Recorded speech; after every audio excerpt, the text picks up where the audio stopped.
Why did Imam Hassan agree to a truce?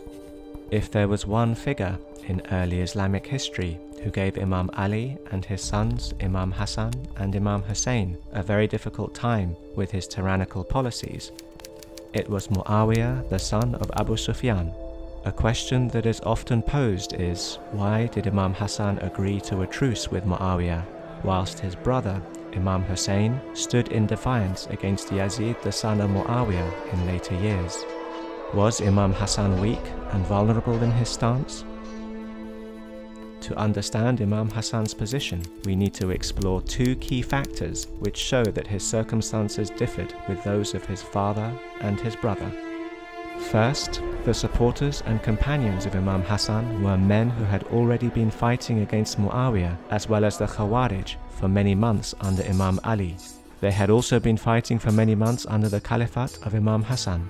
These men had become exhausted, no longer possessing any serious motivation to continue fighting Muawiyah. If Imam Hassan had kept fighting with a demotivated army, then it would have led to certain defeat, a military defeat of the Caliph of the Muslim world. Many companions and followers of Imam Hassan would have been taken prisoner, or they would simply have been executed. This is all in marked contrast to the circumstances of Imam Hussein. He was not a caliph, he was a sincere critic of Yazid's caliphate and policies, a critic who was unjustly killed in the Battle of Karbala. The martyrdom of Imam Hussein had a great impact on the Muslim community. It triggered the downfall of the Umayyad Caliphate. A military defeat of Imam Hassan's army would simply not have had an equivalent impact, as it would have been seen as a conventional battle between two armies. Second, the type of companions and followers of Imam Hassan were very different to the companions of Imam Hussein. Many of the followers of Imam Hassan were open to being bribed by Muawiyah, and they would easily betray the Imam for worldly gain. Some of the companions of Imam Hassan even went to the extent of physically stabbing the Imam in his leg over disagreements that they had with him. This is in stark contrast with the companions of Imam Hussein, who unflinchingly defended him until their last breath. The weakness of the followers of Imam Hassan was therefore another reason that pushed him to sign a truce with Muawiyah. It is therefore a matter of historical fact that the truce with Muawiyah was forced upon Imam Hassan.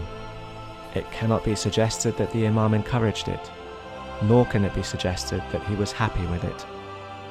During the short period of Imam Hassan's caliphate, he did engage in battle with Muawiyah's army, and he was relatively successful.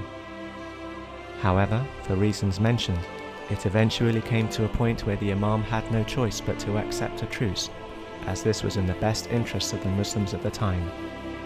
There was simply no viable option left for the Imam but to accept the truce.